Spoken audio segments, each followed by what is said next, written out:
DGISPR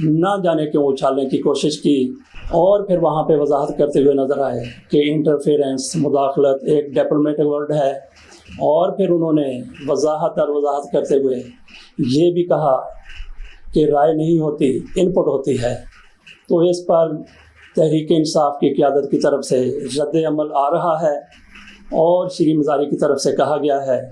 کہ یہ پتہ نہیں کون سی ڈکشنری پڑھتے ہیں، یہاں سے انہوں نے یہ لفظ نکال لیے ہیں، اور عمران خان کی طرف سے ایک بار پھر کہا گیا ہے کہ کسی کی رائے ہو سکتی ہے لیکن کوئی بھی فیصلہ نہیں کر سکتا۔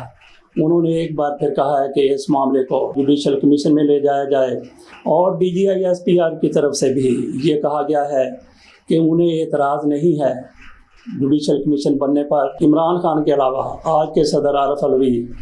وہ بھی سپریم کورٹ کو کہہ چکے ہیں کہ اس کے اوپر جوڈیشل کمیشن بنایا جائے، لیکن جوڈیشل کمیشن کون نہیں بننے دے رہا۔ اس کے لیے آپ کے سامنے میں چند ایک مختصر سے سوال رکھتا ہوں۔ جب معاملات مخدوش ہو رہے تھے، عمران خان کی حکومت کا چل چلاؤ تھا، تحریک عدم اعتماد پیش ہو چکی تھی، اس رات قیدیوں کی وین کیوں وہاں پہ لائی گئی تھی اور ریڈ زون ایریا کو کیوں سیل کیا گیا تھا، اتوار کے روز عدالتیں کیسے کھل گئی تھیں، اور پھر آدھی رات کو عدالتیں کیوں کر کھل گئی تھیں، اور پھر پنجاب میں جو کچھ ہو رہا ہے، حمزہ شہباز شریف کو مسلط رکھنے کے لیے کون سی قوت کار فرما ہے کہ حمزہ شہباز شریف کی حکومت بالکل ہی غیر قانونی اور غیر آئینی ہے۔ ان سوالوں کا آپ جواب تلاش کرنے کی کوشش کریں تو آپ کے سامنے بالکل واضح ہو جائے گا۔ ان سوالوں کے جواب آپ کے سامنے بڑی آسانی سے آ سکتے ہیں، اور جب آپ کے سامنے ان سوالوں کے جواب آ جائیں گے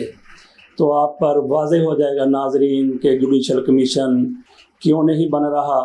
کون نہیں بننے دے رہا۔ اور اب ہم آخر میں بات کر لیتے ہیں حمزہ شہباز شریف کی حکومت کی۔ حمزہ شہباز شریف کی حکومت صرف 4 دن کی مہمان ہے۔ ہم نے پہلے کئی اپنے یوٹیوبرز کی طرح کبھی نہیں کہا کہ حمزہ شہباز شریف کی حکومت اب جا رہی ہے، کل جا رہی ہے، پرسوں جا رہی ہے، ابھی جا رہی ہے، اس وجہ سے جا رہی ہے، اس وجہ سے جا رہی ہے، شہباز شریف کی حکومت کیوں آگے نہیں چل سکے گی۔ لیکن اب میں بڑے وثوق کے ساتھ کہتا ہوں کہ جو شواہد سامنے آئے ہیں، حمزہ شہباز شریف کی حکومت 4 دن کی مہمان ہے۔ آج جمعرات کا روز ہے، منگل تک یہ حکومت قائم رہے گی، منگل کے بعد آپ کو یہ حکومت کہیں نظر نہیں آئے گی۔ اس کی وجہ کیا ہے؟ اس کی وجہ یہ ہے کہ اسلام آباد ہائی کورٹ میں ایک درخواست دائر کی گئی ہے جس میں کہا گیا ہے کہ پنجاب اسمبلی کی خصوصی نشستوں کے امیدواروں کا فوری طور پر اعلان کیا جائے۔ یہ کیس اسلام آباد ہائی کورٹ کے جسٹس عامر فاروق کے سامنے ہے۔ ان کی طرف سے یہ کہا گیا ہے کہ آپ کے دلائل درست ہیں۔ ان دلائل میں یہ کہا گیا تھا کہ جیسے ہی کوئی سیٹ خالی ہو جاتی ہے، فوری طور پر وہ سیٹ جو نام دیے گئے ہوتے ہیں، ان ناموں میں سے جس نام کی باری ہو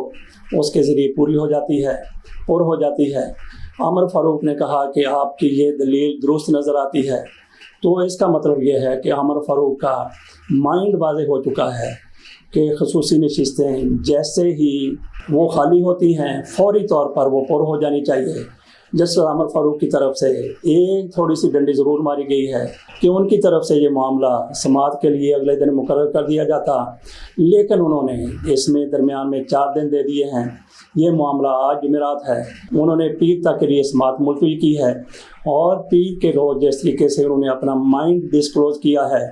مجھے یہ نظر آتا ہے کہ پیر کے روز وہ فیصلہ کر دیں گے کہ نشستیں جیسے ہی خالی ہوں ویسے وہ پر ہو جانی چاہیے۔ اگر ایسا ہو گیا تو فوری طور پر پنجاب اسمبلی میں پرویز الہی کی اکثریت ہو جائے گی اور حمزہ شہباز شریف صاحب اقلیت میں چلے جائیں گے۔ اس کے علاوہ بھی حمزہ شہباز شریف پر 9 کیسز ہیں، ان میں سے کسی ایک کا فیصلہ ان کی حمایت میں نہیں آتا تو بھی حمزہ شہباز شریف صاحب اپنے گھر جاتے ہوئے نظر آتے ہیں۔ لیکن لاہور ہائی کورٹ کی طرف سے حمزہ شہباز شریف کی مخالفت میں فیصلہ آنا ایسے ہی ہے جیسے آپ کہیں کہ چاند زمین پر آ گیا ہے یا سورج نے الٹی گردش شروع کر دی ہے، یا آپ یہ کہیں کہ دریا نے الٹا بہنا شروع کر دیا ہے، یا آپ یہ کہیں کہ کراچی سے سمندر اڑتا ہوا بہتا ہوا ہمالہ پر چڑھ گیا ہے۔ لیکن یہ معاملات صرف لاہور ہائی کورٹ تک محدود نہیں رہنے، سپریم کورٹ میں بھی جائیں گے، دیکھتے ہیں پھر کیا ہوتا ہے. اجازت دیجیے, اللہ حافظ.